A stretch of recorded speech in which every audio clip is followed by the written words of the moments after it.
Hey everybody, it's Michael. Just a few announcements in this second video update. We're now in week 3. First thing is it's come to my attention that a few people might not be accessing their PACE email. So if you need help to do that, you can go to page 3 of the syllabus, figure out how to access it, as well as forward it to your preferred email. Most of the emails in this course will go to your PACE email, and if you haven't checked that in a while, then you'll find at least a half dozen of them now. So make sure that you are accessing that. That's the first thing. The second thing is that I neglected to mention on the course calendar when exactly this week the first response paper is due, and that's this Sunday at midnight. All of the papers are due on the Sunday of that week. I'll clarify that in writing in the announcements this week, but response paper number 1 is posted in course documents, assignments and criteria folder, or rather the response paper folder in course documents, and you'll see the 2-page description of it there. It's based on behavioral learning theory, which we completed last week. And so again, that's June 19th, Sunday at midnight. That's when that one's due, and you'll simply post it right in the form which is already set up for that purpose. And to that point, to ensure that, well, let's just go back to my model of learning and teaching for this online course. Obviously, online courses are very different from courses that are taught face-to-face. And as you know, we rely on the discussion model.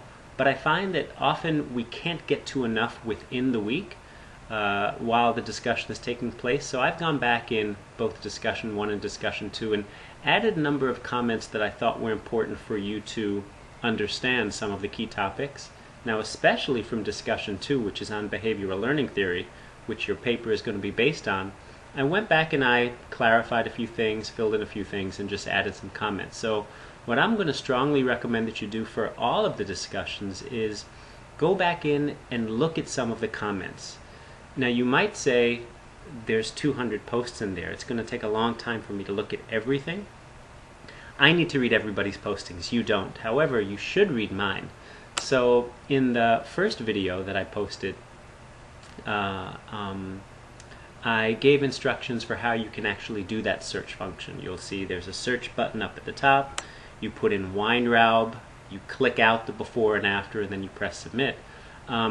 And for discussion 2, I actually wrote about 30 different comments. So don't get overwhelmed by them, just skim them and then look within the threads if you think that you need that information. But specifically, one example is negative reinforcement. Some people were a little uncertain on what that is, so I clarified that and a few other things. So just a word to the wise regarding your papers.